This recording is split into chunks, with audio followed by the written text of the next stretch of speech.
being really clear about what you want, what's important to you, and stand in that, and communicating it clearly and lovingly. Being in the buyer's position, you remove neediness and victimhood. You remove all of those things that get in the way of making good choices, because you're really standing in your truth. And this whole podcast was not about creating success. It's about experiencing success. For me, I can have all the money in the houses and everything in the world, but if I don't have a connection with you, I have nothing, because I can't use those things to have a nice experience. I started questioning myself, why the hell am I working so hard? Why am I driving so hard if I'm not even connected with my wife? I'm not even connected with myself. Welcome back to The Inside Man. I'm Gary Kadi. You can call me GK. And today, today we're tackling the elements of a strong partnership with a high-achieving man, how standards, integrity, and resilience built our bond. And oh man, there's gets, right? There's gets for guests. And today's guest, when she clicked in and I saw her name, I'm not going to lie, I freaked out. I'm going to share with you my best friend, my girlfriend, and my smart wife. I used to say my beautiful wife, but she goes, say smart wife, that's better. Judith, Kadi, Judy. Hi, Gary Kadi. Hi, Gary Kadi. This is freaky. I'm not going to lie. This is freaky for me. I'm glad we got the black glasses going on because oh my gosh. That coffee cup, that orchid, that picture with your dad behind you, and you and I together. This is a big deal, and I'm sincerely grateful that you're willing to do this. Like, you have to get that Judith is not typically out in the public eye like I am, and for you to do this is really. I'm just so excited for people to meet you, get to know you, and really the wisdom that you have that really transformed our relationship and our relationship with our son and forever and ever. So welcome. Thank you, Gary Kadi. It's a pleasure to be here. I'm so excited. Yeah. So really what we're here to talk about is, what does it really take to build a lasting, loving relationship with a high achieving man? Or like you call me, I'm just a lot of a bowl of a bit too much is what you used to call me. Big bowl of a bit too much. And today we share the behind the scenes truth, not the highlight reel, not the real stories, real values, real love through life's most intense seasons. And I think we should just start out with where the heck we met. Do you want to bring to life that a little bit about our meeting spot? And why don't you share a little bit about that? Sure. Well, I met you in my spa in Hoboken, and my first words to you were, shh. Oh, man. It was a beautiful sunny Saturday, and you come in like a frat boy with your baseball hat backwards, and dare I say Walkman? Was it a Walkman? No, it wasn't a Walkman. It was the first generation of AirPods, I think. They had a wire on them, So yeah, 2001. Yes, 2001. I had beautiful Zen bells on the door. And you came in, it was like clank, clank, clank, clank, clank. So I was like, shh, sir. So I got shushed out of the box. I knew it was going to be a long run from there. So yes, and it was like, how can I help you? And you had come in and you wanted a massage that day. And we actually had an opening. And that was the first time we met. And I was your massage therapist that day. And there was like no sparks or anything, because my father had died just 2 weeks prior. So I was really kind of shut down. But it was great. And you made an impression, and you started to come back once a month. Yeah. And I looked forward to it, and we became friends, and I started to develop a crush on you. So it was a great place to meet. I think it was a little divine intervention, I have to say. Well, I never forget the moment. Like, I was jogging on Washington Avenue in Hoboken when I could jog, and I had 2 regular hips. Now I have 3 hip replacements. And I was jogging past your sign and it said massage this way. So I remember jogging, and then I kind of did a loop, and then I jogged in, and then I said, "Do you have something?" And you said, "Let me check, sir." First it was shush, and "Let me check, sir."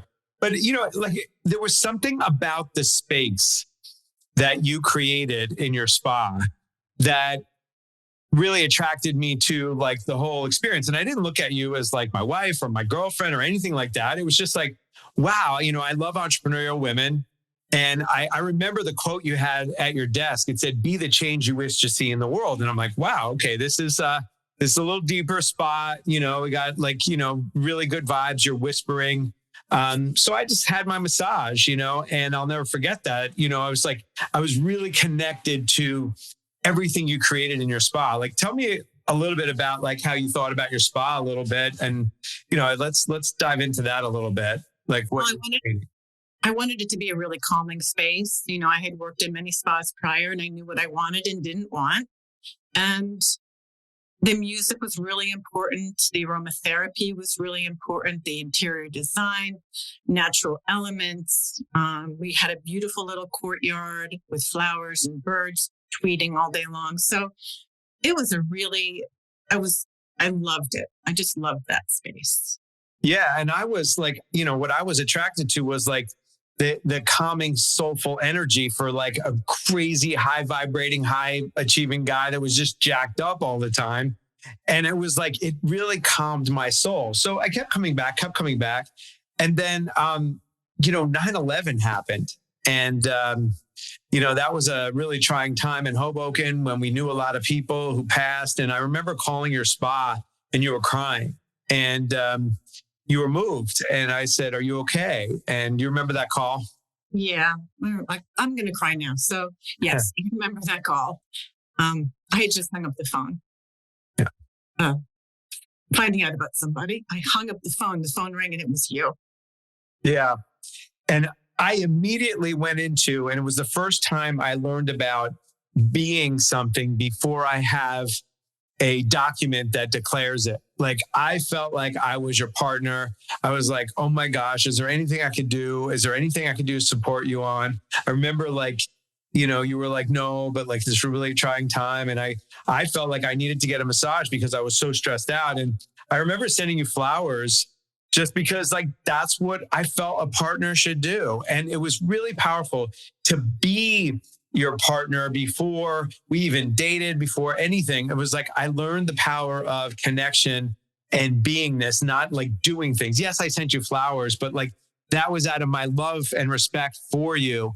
And really probably one of the first times I had compassion in my heart, like, cause I was always so numbed out from working and money and running and gunning and all that stuff. And like, I found myself having a heart connection with you. And like, that was very different than any other relationship that I ever had. Yeah, I felt it too. Definitely felt it too. Yes. I'm sorry. About a month prior, you had asked me out on a date, and I had to turn you down. Oh my God. Mary Kate got turned down. It was great. Cause like, I remember like the conversation sitting with you across from your desk. And I'm like, something came over me and these words came out, and I didn't, practice them. I didn't think of them. It came from my heart up out of my mouth rather than my head. And do you remember what I said to you? Yeah. Are you in an amazing relationship? Exactly. And what was your thinking? Said, what was the bubble? What was the bubble above your head? I said, why? Why did you do it like that? I didn't know where you were going. And then you said, well, I have an amazing guy for you. Man, I said amazing man for you. Man for you. Yeah. And, the bubble above my head then was, oh, great. I have a crush on this guy, and he's going to set me up with his friend. So I go, who is it? Oh my God. And I said, me. And it was funny. And then I'll never forget your words, because at that moment I knew we were going to be together and forever. And you said, unfortunately, I'm in a relationship. And what I took away from that was like the respect that you had for yourself, the person you were dating, me, like not to reach out. I mean, not to be involved in a relationship. And I heard that word, unfortunately. I literally walked out that door and I literally said to myself, she's going to be my wife. Like, I had no doubts about it. I didn't know how it was going to happen. You know, before, everything was premeditated, figure it out. Do I like what the Ben Franklin balance sheet on relationships? I like this. I don't like that. None of that entered my mind. And I said, wow, she's going to be my wife. And I walked out and you told me after, like, your boyfriend was sitting outside waiting for you. He was in the car right outside waiting he was picking me up. That's nuts. That's nuts. And so, you know, I want to just say first, like, that was an extraordinary experience. But then it was like my birthday was September 19th and you phoned me, right? That was the next time we got together. And then let's talk about that for a second. Yeah. I mean, because after 9/11 and after you called and sent me flowers, I was just like, wow, you know, it's that whole thing where you just don't want to waste any time. Yeah. Yeah. When you see death and, you know, and when you face it and you get real about it, when you're 39, I was 39, right? I was like 38 maybe. And you were just turning 39 and I was 39. Right. And so, like, you know, you get there and it's like, oh crap, we're not going to waste any time. So we went out to this place in Jersey City, and I got schooled. It was the best schooling that I ever had, because I'd never had a woman, you know, really teach me about like being a stand for like values and like really what you stood for. And it really came out. Like, you taught me so much. I left that meeting. Yeah, it felt like a meeting. It did feel like a date. It felt like, okay, we're going to sit down and get really raw and really straight about like what life is like. And I'll never forget, like, I was sharing with you, you go, tell me about yourself. Like, what do you like to do? Like, you know, go deeper. And I'm like, yeah, I meet my boys at the Bada Bing over in Jersey. You know, Bada Bing is like, you know, it was satin dolls. If you saw The Sopranos, they call it the Bada Bing. My boys and I called it, you know, they call it Bada Bing. We call it Satin Dolls because that was the real name of it, where they filmed everything. And like, I thought nothing of like meeting for beers, you know, being with women, you know, playing music. And then you're like, okay, I will never forget it, because I'm thinking it's like normal. And you're going, it is normal. It is normal for some people, and it's fine. It's like, there's nothing wrong with going to strip joints and stuff. There's nothing wrong with it. Right. It just didn't fit into my definition of a committed relationship. And right. And that was, I brought my definition and I said, this is, you know, and I didn't even put it on you. I said, but you know, that inside a relationship doesn't work for me, because that's like a shared sexuality, and that doesn't work for me. I didn't think about it that way. I'm like, I go there and drink, listen to music, and look at women. And you're like, that's a distraction from what we're going to be creating. And it was the turning point for me to see that you had standards, you had worthiness of self to actually declare, you know, who you are and what you're standing for. And there was two other things that you had mentioned to me. You said, Gary, if you're interested in a mediocre relationship, I'm not your gal. Yeah. You know, and that stopped me in my tracks. Like, it was the first thing, like the first thing we talked about, because I was like, I'm going to put everything out there. I'm going to tell her everything. And then she's going to tell me what works or what doesn't work. That's where I went with it. I figured I can't be in a relationship where I have secrets and I'm not telling her. I just got to go for it. So I did that. And then you like gave me your view on the Bada Bing and the Satin Dolls thing. And then you gave me this thing on this mediocrity thing. I'm like, holy poop. So like, let's talk about that. Like, what was going on there for you? Well, I had almost 40 years under my belt at that point. You know, I had lost both parents. I had been through a divorce. I had been out dating. And I will go back to 9/11. It just was completely altering, completely changed everything. And I brought all of that with me. into that conversation. I brought all of those lessons, all of the stuff I've learned over all the decades. And it was very clear to me that's what I wanted. And I knew that's what I wanted, or I wanted to be alone. Did not want to be in a lonely, unfulfilling relationship. I'd rather be alone. And it was like a big wake up call for me to really hear you say that. And it was like, well, of course I don't want to live in a mediocre relationship, but nobody ever set standards. And I really learned the importance of deserve level and self-worthiness and setting standards. Like, you taught me so much. Like, I left there and I literally couldn't sleep that night because there was so much that you brought to our first date that really brought out the best in me, like elevated me, because I was just going through motions before that. I was just numbed out to the world because I was still drinking, and I was like functionally alcoholic. I was, going to work and kind of getting through, but I was banged up every day, and I was either thinking about drinking, or hungover, and we drank together beautifully. And I was able to hang in there. What are you laughing about? Beautifully. But that wasn't beautiful. Not at the end. It was definitely not beautifully. But not at the end. I don't want to glamorize it, but we had a great courtship. So we had a lot of fun. Yeah, we had fun, but it was like risky. And I was like drinking and driving and by the way, it was like mediocre. Yeah. But like, I'm like, here's where I was at. I was like, man, I'm getting away with this. Like, how the hell am I getting away with it? Like, because there was like that conversation. Once you established a benchmark of we're not living in mediocrity, I started questioning everything. Like, is this mediocre? Am I being mediocre? Like, I would walk into like this brand that you created for yourself of like, she's not into mediocrity. And it's like, then you said the next piece, which was really powerful to me. You said, look, you got a charisma about you, young man. And like, you can dance and like, you can talk your way through things. Like, I remember you like kind of like making fun of me and like, just like picking fun at like, okay, you got a little swagger here. Like, but I'm not buying on your swagger and your shit. Like, basically, if you think you're going to go into this and like cheat on me and like, you even think about cheating on me, like, let's not enter into this another day. So like, another standard being set. You're calling me out on the trust thing and the integrity piece right out of the box. Like, this is all the same date, by the way.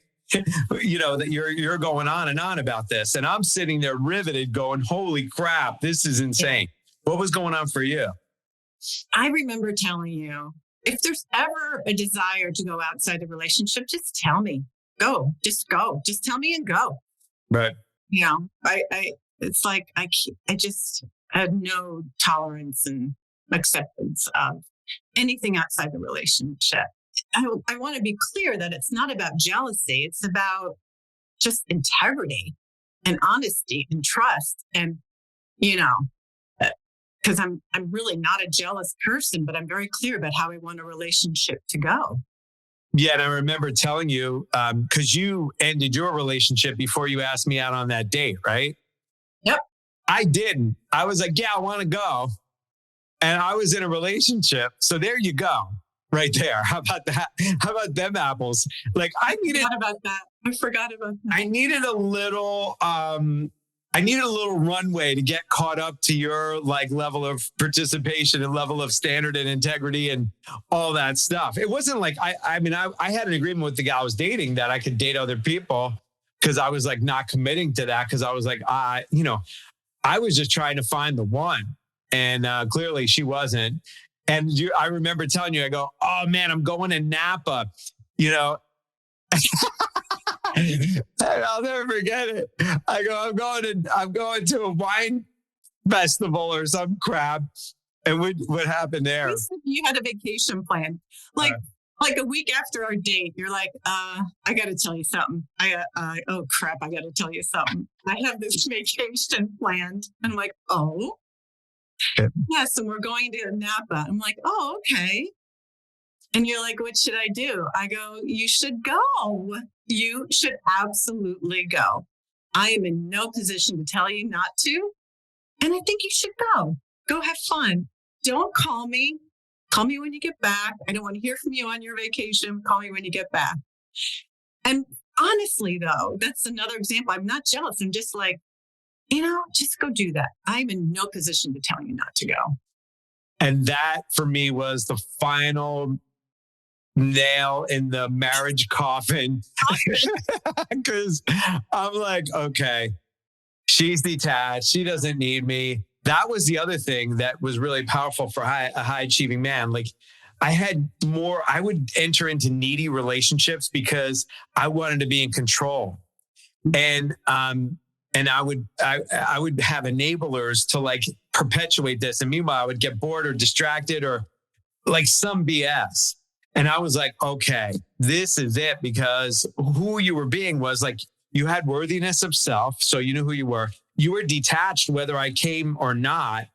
And you were like, hey, this is who I am. If you want to play this way, you would line up. You're more, I had to line up with you, and that never happened. That never happened. And I appreciate that. I want to just interject. You did not have to line up with me. Right. What I learned in many conversations with women is like really stating what you want. Yeah. Communicate it in a loving way, and then they will choose or not choose. Exactly. Also, this whole time, all this is going on, I really, really, really wanted it to work out with you. Yeah. It wasn't like I was like sitting back going, whatever. I really wanted it to work out. Yeah. And you basically taught me through this process. Like, I want to unpack it a little bit so that, our viewers can really understand actually what happened. And it's this thing called the buyer's position that, I've been in business forever. I've been in sales forever. I've been in, but I never experienced the best business and personal teaching that, I got schooled by a spa owner, brilliant. And I want to highlight this thing called the buyer's position. It works in love. It works in business. It works with kids. It is like, I watch you do it with our son, Rome. I watch you do it with our dog, Bowie. I watch you continually do it with me. And I want to unpack this thing called buyer's position because it creates healthy relationships everywhere. And I want you to like start unpacking it a little bit here so that we can dissect it. Because I think it's invaluable for men, for women, for everybody, parents. Okay, so I'll give you my little speech, but then I also want to hear your understanding of it too, like what you understand it to be. Yeah. And basically what I said earlier is just being really clear about what you want, what's important to you, and stand in that. Being in the buyer's position, you remove like neediness and victimhood. You remove all of those things that get in the way of making good choices because you're really standing in your truth and not being afraid. Yeah, this is the move from like the outside guy, which I was, to the inside guy. Because if you don't do the work on the inside, you can never get yourself into the buyer's position because you always need something from someone else. And it creates an imbalance between two people. And I always like, men, I believe we're all cavemen, right? Like down deep inside, ancestral, like where you go bop things on the head and like bring them in and like that kind of stuff, right? But this creates a healthy balance between people, and it allows people to choose rather than be enablers for things. Like, so in other words, if I didn't go to work on my insides, because like this idea of healthy deserve level, like you had a naturally healthy deserve level. In order to articulate what you want, the first thing that I learned from you is like, I have to get straight about what I want. That was the first thing. Like that's step one, right? Then step two is detachment, detaching from the outcome. Because I was always attached to every outcome. Like, oh, I want to be with Judith. Like, I got to do whatever it takes. And like, I got to, whatever. No, that's unhealthy. Or as a leader with employees, I felt like I needed them. And I had this dysfunctional relationship with employees. Like I didn't set the standards and say, this is how we roll. After I learned all this, I mean, I still should never be managing people. That's not my strength. Like, thank God you do that, for the company. And you did that for the company so beautifully and allowed me to step out of the middle of it and take over. But this idea of detachment from the outcome, that's another worthiness of self. If you don't have self-worth, what I learned is like, it's not going to, like, you can't detach because like the person will always feel like, oh, they need me. And it has this dysfunctional connection and relationship. Let me just stop for a second. I'm just in awe of you being here. Sincerely, like, I want to pull out the information from you and I'm doing my best to like, hold it together. But like, I'm having fun here with you, like doing this. Are you having a good time? I hope you are.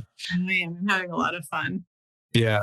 So let's talk about the worthiness of self, asking for what you want, the detachment piece, and then really like sitting there. What is it like to sit there and see like if it's going to happen or not? Like, how did you cook? Like when I went away to Napa, or what was it like? It wasn't fun. It wasn't what I wanted. But there's this, knowing, like the knowingness that however it turns out is how it's supposed to turn out. Oof. And, we had a great time before you went away. So I was like, I think this will carry through, but really standing and trusting. You really got to stand and trust in what you really want in life. Yeah.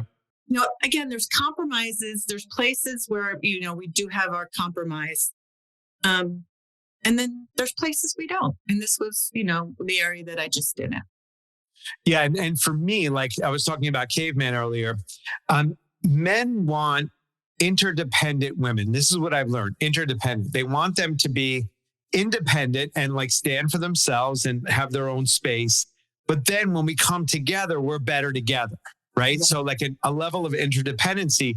And what I found this did for me too, was it always had me, because you were in the buyer's position, I was always working toward, I always joke, like I got to look sexy because there's younger guys coming for me. Like, I play that, I joke around and all right, okay. You can give me this sideways tongue on that.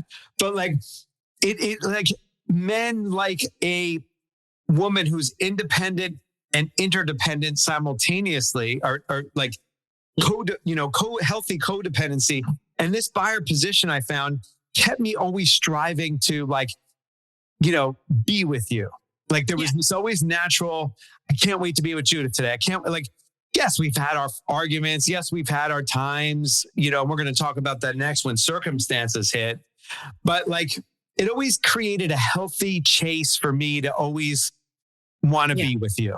And it's like, did you know you were actually doing that? Or was that part I didn't know.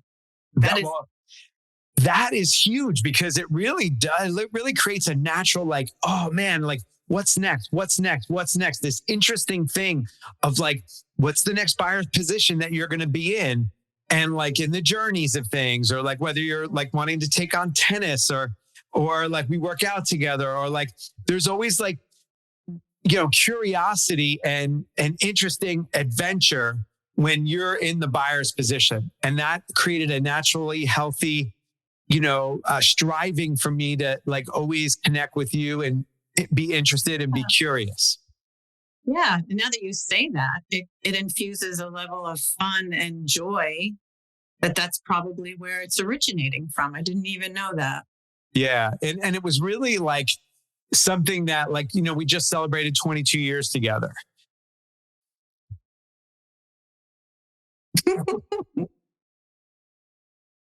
"24 together, 22 married." Whew.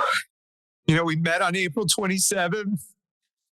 We got engaged on April 27th and we got married on April 27th. And, 17 years also the same week we got married. Like I'm now sober 17 years. And, I wasn't going to live and I wasn't going to die. I didn't want to live like I was living, and I didn't want to die, but I didn't know how to live, and,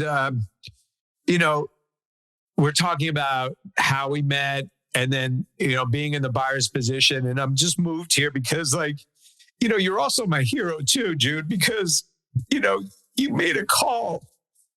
Like nobody ever had the strength and the commitment to that day. Like I'll never forget it when you said, this is what I heard. You don't have to quit drinking, but you can't stay here. And that's what I heard, And what did you say exactly? It was the morning after our company Christmas party. And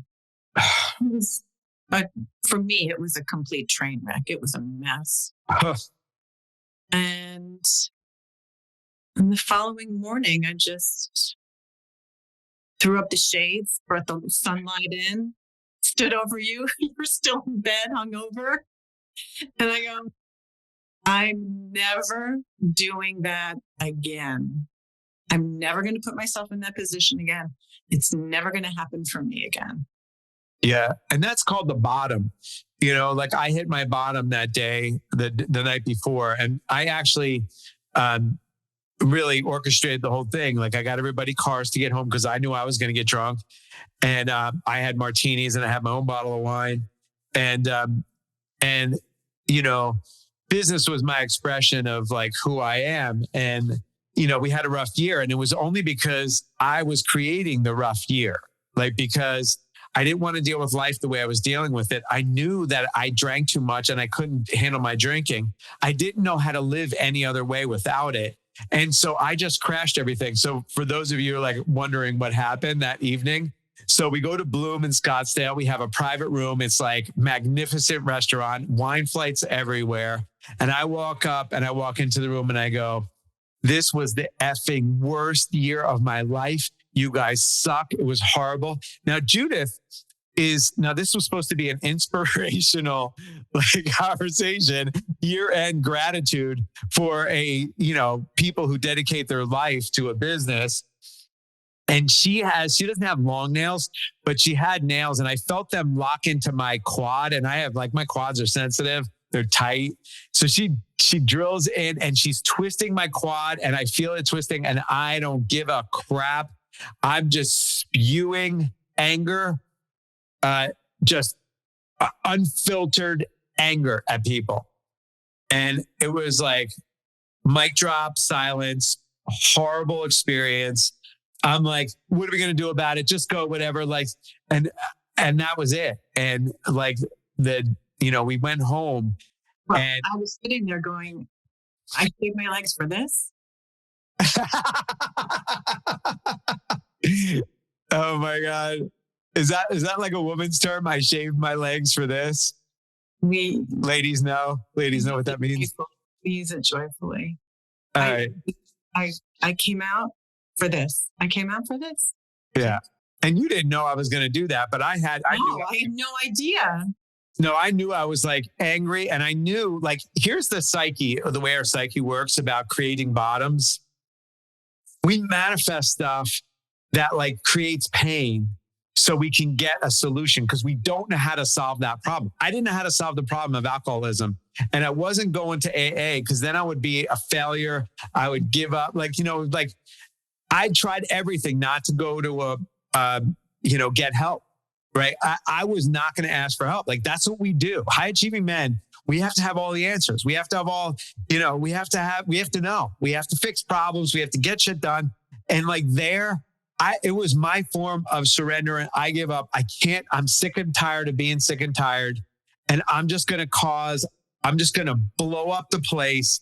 And then hopefully here's what I learned through that. Now I could do it in a healthy way. Now I help men in a healthy way. There's only one of two places that we men are. We're in love and connected through love, or we're a call for love. Yeah. And that was my call for love. I need love, and I don't know how to ask for it. So I'm just going to blow the place up. Totally. And that's what I did that day. And that morning and that day, going into the day after here, you were surrendered. Yeah. You didn't fight it. You didn't yell. You called Toby. You actually knew what to do. I did. I needed somebody to tell me what to do. Like, because I have such a strong egoic mind that fucking, like, excuse my language, but that will like hold on for dear life. Yeah. And you don't have to hold on. If you're out there, you don't have to hold on for dear life. You don't have to stay in the suffering. Like, I lived in chronic suffering and zero joy. I had it all. You can see my beautiful wife here. I had a beautiful son. I had houses, cars, and I was miserable. And I didn't know how to get out of it. And life kept getting smaller and smaller and smaller and smaller. Mhm. And you said, look, and what I love about what you said, and I want to just give feedback to ladies, be a stand for your man. I know it might be scary, but Judith was a stand. And she was a stand for my greatness, even though, when I met her, like behind the desk, she was like this angel with wings. There was like a big, like bright light, like she could do no wrong. And then when she was like, it was like the devil came out. Like, I was like, she's a PETA pain in the ass. She's complaining about my drinking. And that was just my ego talking. It wasn't my soul. And I knew exactly what to do. I called Toby, who had 36 years of sobriety. I go, what do I do? He goes, go here, do this, call me when you're done. And the minute I declared that I was an alcoholic, everything changed, because I was doing everything to avoid that, because then I would look like I'm weak, I'm soft. Surrendering is the biggest gift for a high achieving man, but like the ego mind will not want you to go there. Well, let's define surrender. Surrender is not giving up. Surrender is not weak. Yeah. Surrender is giving up self-righteousness, that giving up knowing that we have to have it all handled. And it's giving up the cage you're living in. There you are. It's like opening up the door, using the key, open the door and walk out of the cage. It's the Eagles song. We just saw the Eagles at the Sphere, which was insane. And it's like, we create our own personal prison and we didn't even know we had the key. Yeah. And I had the key all along. But like, it took somebody who was a stand for my greatness and your greatness, and going back to the standard you set for us, which is, you also said, and I remember you said, like, this is living in mediocrity, and that's not what we agreed to. So I want to bring back, like, if you didn't set standards at the beginning of your relationship, you could do it right now and get with your partner. And I want to give you an exercise here. Get with your partner and sit knee to knee and toe to toe and say, let's set some standards here. Let's create some new standards. Like, if you didn't do this at the beginning, or you did and you have to revisit it, this is the exercise. Get with your partner and sit down and say, look, what are our standards? If we don't raise our standards of how we speak to each other, how we interact, how, what our distractions are, what our secrets are, if we don't get in communication with that, you're just coasting through life. And if you're coasting, you're not elevating, you're not experiencing. And this whole podcast, Jude, was not about creating success. It's about experiencing success. And what is that success defined as? For me, I can have all the money in the houses and everything in the world, but if I don't have a connection with you, I have nothing, because I can't use those things to have a nice experience. And then I started questioning myself, why the hell am I working so hard? Why am I driving so hard if I'm not even connected with my wife? I'm not even connected with myself. So you created a domino effect in cascade that was a stand for yourself and brought us back to the original agreement. I want to distinguish agreements, because I didn't have agreements. I agreed, like a verbal agreement, that I was not going to live in mediocrity. So when you brought that to me, you didn't tell me I had to quit drinking. You said, look, I can't take care of two sick boys, because we want to get into that circumstance next, which is our son was diagnosed with autism. And I believe now, looking back, that life throws us circumstances to see who we're going to be in the matter of it. And, we know that there's been like 85% of the parents with kids on the spectrum are divorced. So it really, when you're given circumstances, they're not done to you, they're done for you. That's what I learned. And then it showed me where I'm weak with you. And I either turn, meaning where my weakness was with you in terms of like my addiction to alcohol was like in the way of not only us, but it was in the way of me being connected to myself. So I could never get to fulfillment because I couldn't feel. And I learned that you can't feel, if you can't feel, you can't heal. And I had to heal the traumas of my past. And all that stuff happened because you cascaded and was a stand and brought me back to the original agreement of not living in mediocrity. And I thank you every day, honey. Every day. I appreciate that, Gary. And I'll say it again. I presented it. You were willing. You did not have to be willing. You did not have to go along. So thank you for your willingness. Look, here's what went through my mind. It was like booze, family, choose. I could choose booze. I could choose family. I just have to choose. And it was a choice. But did I know how to deal with my addiction? No, because you know what? It was my God. It was the center of my life. It was more important than you. And that's when I started seeing my priorities were whacked. Yeah. Like it was affecting our relationship. And then I couldn't be the best dad because that was the additional turning point. Like having a child, having a wife, you know what happened? I got out of self-centeredness. I was so self-centered for so long because that was my coping mechanism. But really where life is lived is in shared experiences with people around you that you love. And I couldn't do that because I was so numbed out, and it was only because I was living in the caveman world of like not asking for help, not knowing what to do, and then coming to the end of all I knew. And you just put a mirror up to say, look in the mirror, dude, make a choice.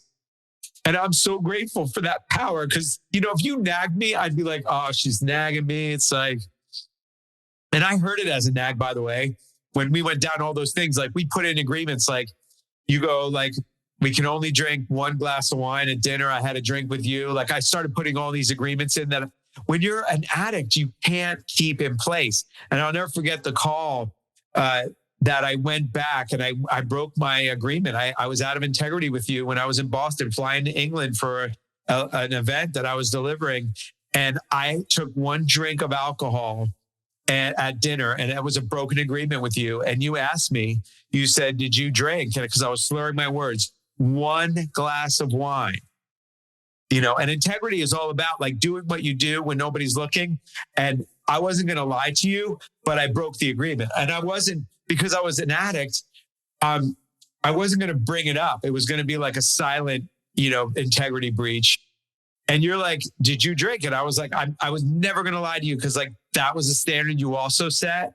And I was like, yes. And do you remember what happened that day? I hung up on you. Exactly.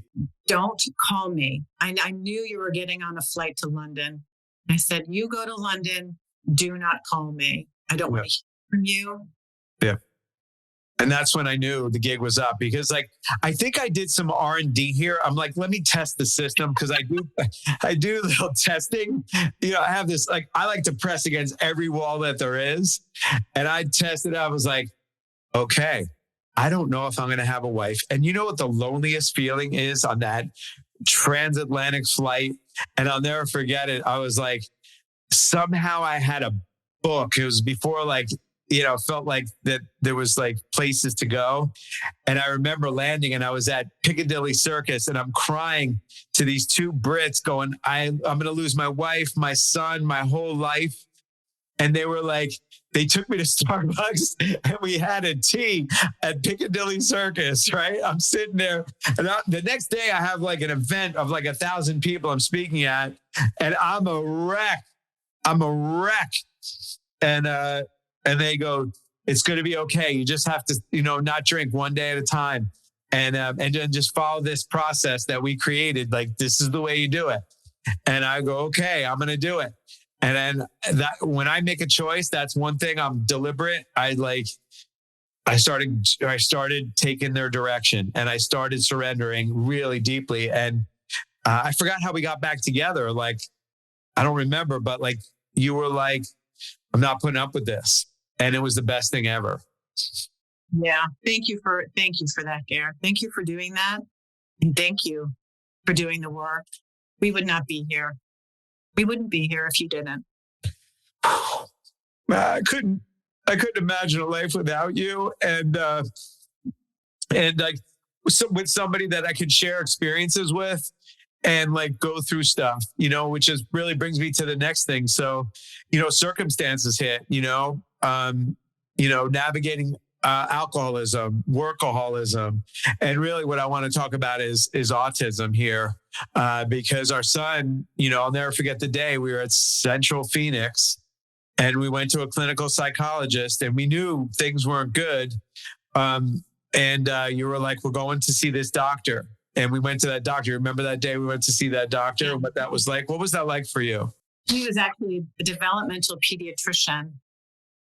It was the only place to get a diagnosis. We knew something was up. And it was a very cold, dark place, literally and figuratively.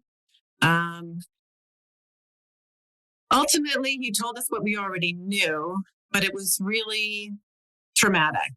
And having him actually self-diagnose our child, they gave us that sheet of stick figures, each figure displaying a behavior or a symptom. And so he said, circle the ones that you know to be true. So we had 8 out of 10? Yeah. It was 8 out of 13, actually. I remember it exactly.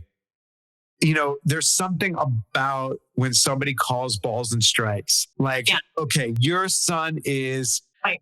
Your son is on the autism spectrum. He's got 8 of 13 attributes. And I was in denial about it. I knew something wasn't right about Rome. And I knew, like, I lived in denial. Like, I was in denial about my alcoholism for a lot of years until it came to a head. And I actually manifested coming to a head because I couldn't live like the way I was living.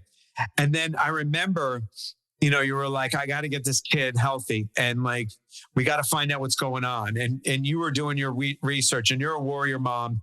And I'll never forget what happened there. It was like, you go, I'm doing all the research and I'm going to figure out and we're going to find a solution.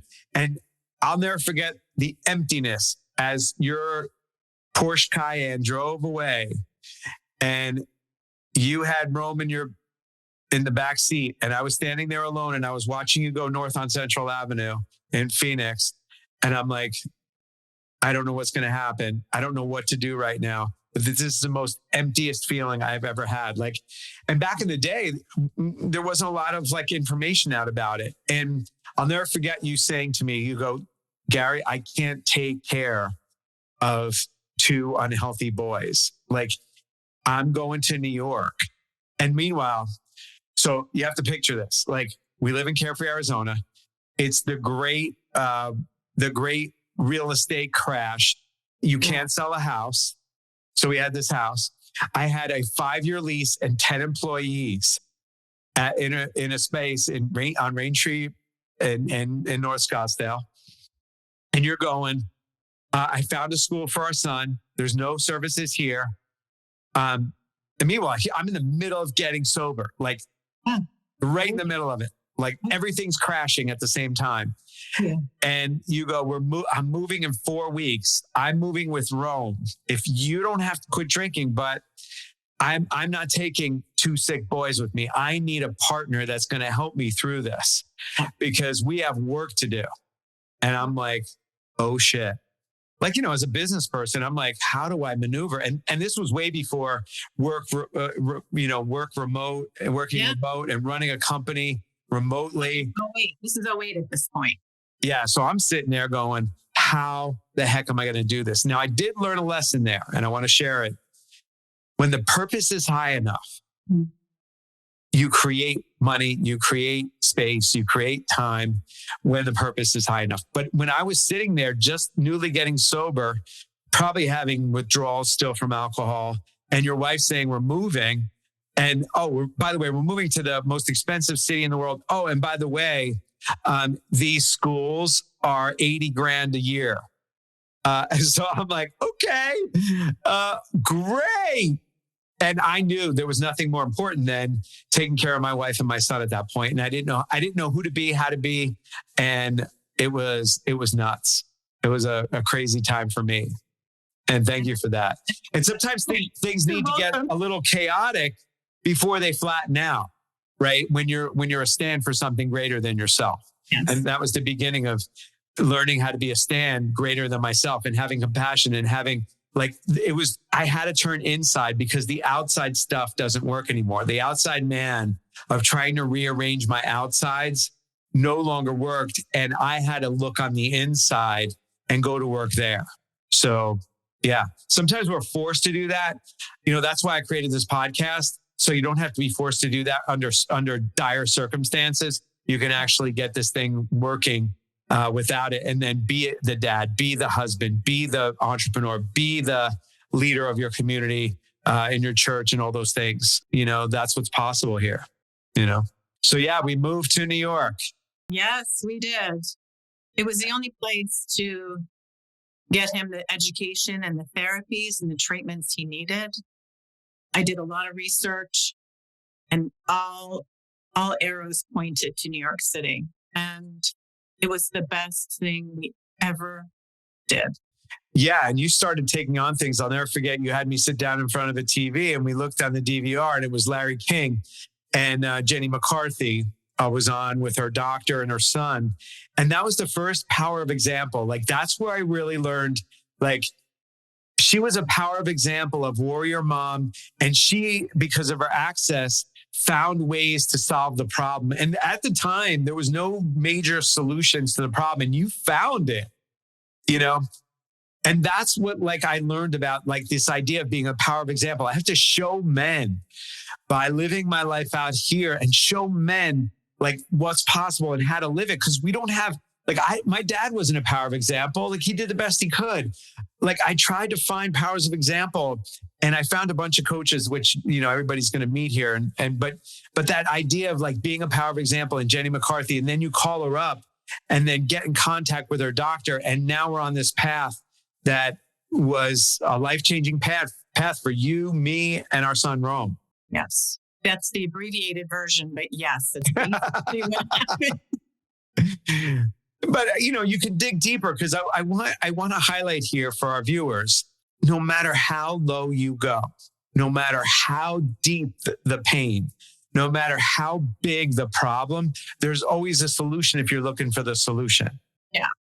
And you were a warrior mom looking for the solution, and it was right in front of your nose. If you're truly looking for it, you can find the solution. There's always a solution. That's very true. And the details of the years and years of getting him healthy are not important. It's my mindset and how we worked together in those years that are important. Dark days, not knowing exactly what would happen, but also at the same time knowing we would be okay.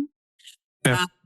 Having terrible resistance in the beginning, not wanting to do any of it, not believing it had to be this, to accepting and going 100% into it. So yeah, we really covered a lot of different grounds over the years. And I also want to thank all of our teachers. We did not get here by looking at each other. We had many, many generous and loving teachers. Yeah. And you were one of my teachers during the whole process. One of the things that you created was, at the home, you're the driver, I'm the passenger, I'm the support.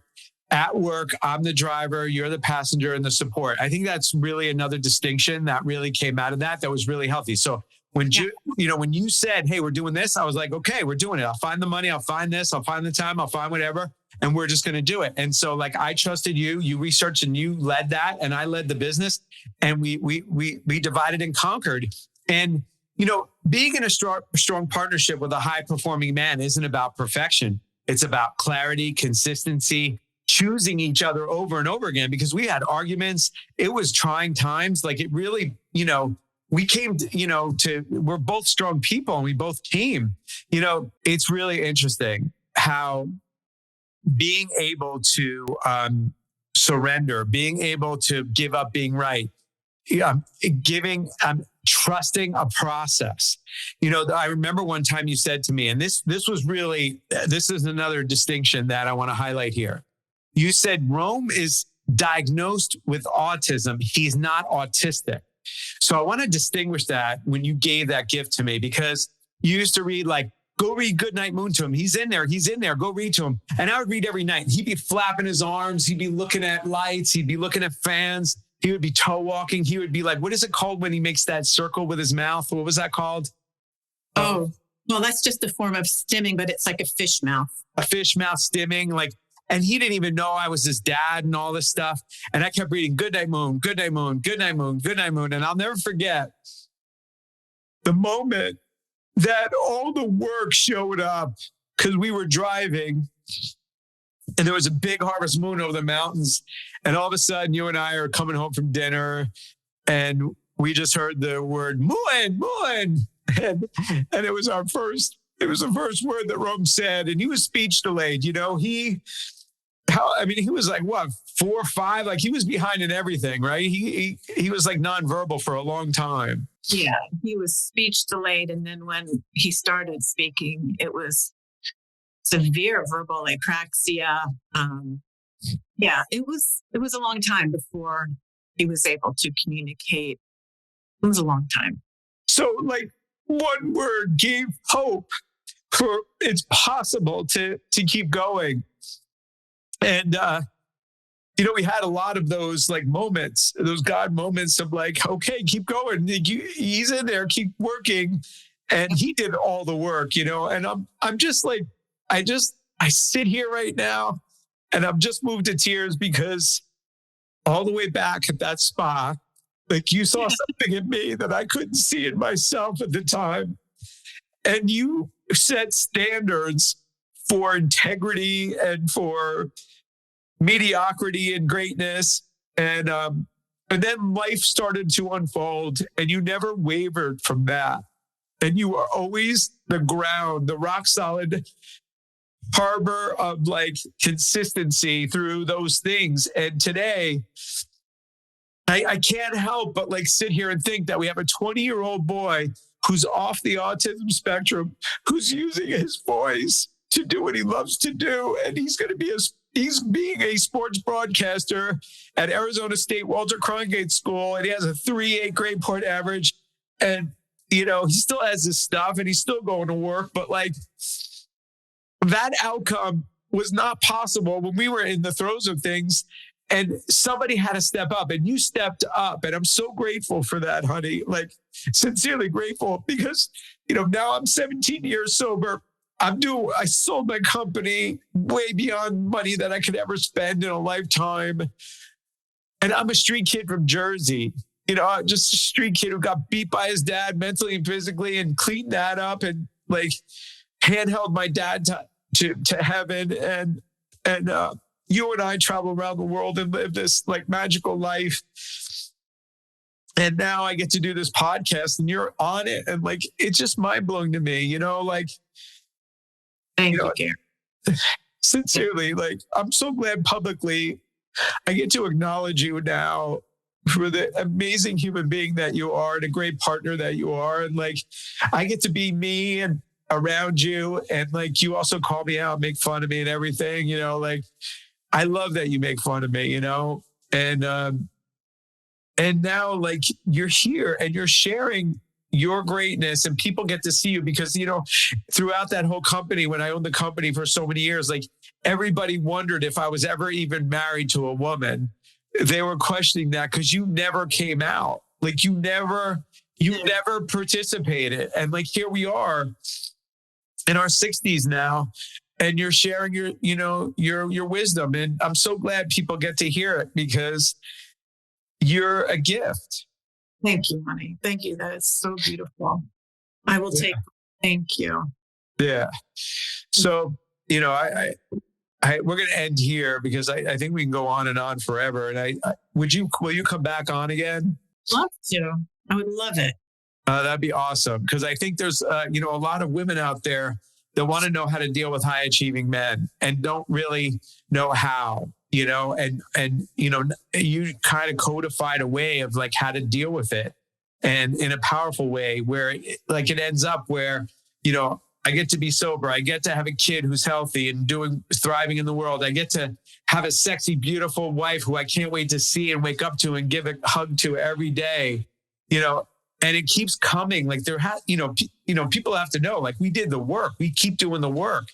Like, it's never ending, but the work is worth it. And those times, we could talk about empty nesting, and we could talk about my workaholism. Like, there's a lot of topics that we could talk about, but overall, you, my dear, are an incredible human being, an incredible partner, incredible mom, incredible wife, an incredible friend to many ladies. I'm just grateful that you came on the podcast today. Thank you. I am too. Thank you for having me. Yeah. So if you're out there and this, hit a chord, share it with your wife, share it with your friends. Please share this. Like, we want to get this out to as many people as we can, because we're at the part of our life where we have to share our wisdom and make an impact on humanity. And that's been our mission, since we sold our company, and now we're empty nesting, and now we're doing this work, and we're giving it away to the world so that, we can leave the world a better place, and that's something that's really important. And, thank you for listening. Thank you for subscribing. Thank you for commenting, and thank you for sharing this work. I can't be any more grateful. And Jude, I'll leave you with any final thoughts. No, thank you so much for this platform and being with you and sharing with you. I love it. Yeah, thank you. Have a great one. We'll see you soon, guys.